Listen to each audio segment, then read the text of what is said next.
Bien-aimé le Seigneur, je vous salue encore ce matin. Euh, je vais déposer une écriture dans Genèse 29, au verset 31, lisant tout son nom du Seigneur. L'Éternel, vu que Léa n'était pas aimée, il la rendit féconde, tandis que Rachel était stérile. Bien-aimé le Seigneur, cette écriture nous enseigne beaucoup de choses. C'est au-delà de la conception seulement que nous avons pour avoir des enfants, mais la conception aussi vient dans plusieurs domaines. Parce que quelqu'un qui ne travaille pas est aussi stérile parce qu'il ne peut pas nourrir sa famille. Quelqu'un qui ne voit pas est aussi stérile. Et vous voyez, Dieu, c'est un Dieu qui a une balance juste, bien aimé le Seigneur. Parce que si nous voyons, Rachel avait l'amour ou l'attention de son mari. Et Léa, ce n'était pas sa faute.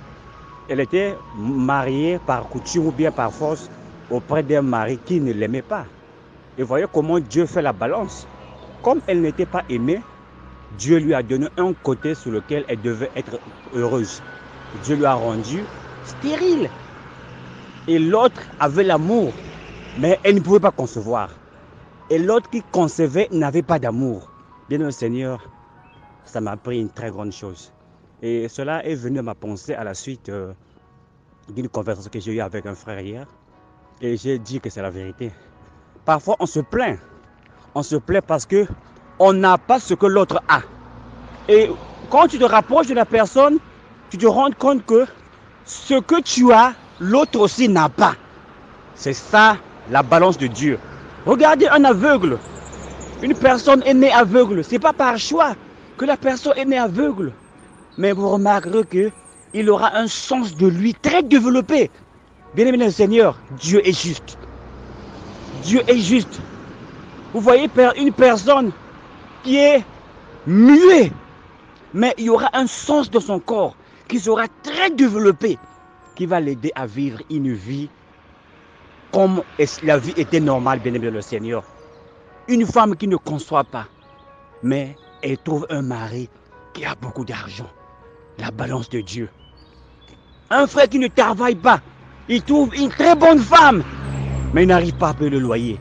Il n'arrive pas à nourrir les enfants. La balance de Dieu. Une femme qui trouve des enfants, elle conçoit facilement. Mais, bien aimé le Seigneur, le mari c'est un pagailleur.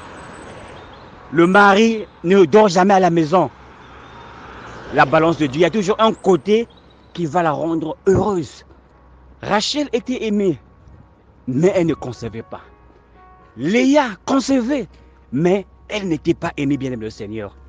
Beaucoup de fois, nous voulons être comme les autres. Nous voulons avoir ce que les autres ont. Mais essayons un peu de nous rapprocher de ces gens-là. On se rendra compte que ce que l'autre a, moi je n'ai pas. Et ce que moi j'ai, l'autre n'a pas. La balance de Dieu, bien-aimé le Seigneur. Contentons-nous de ce que nous avons et remercions Dieu, comme l'apôtre Paul dit, dans toutes choses, nous devons rendre grâce à Dieu parce que c'est la volonté de notre Dieu. Que Dieu vous bénisse.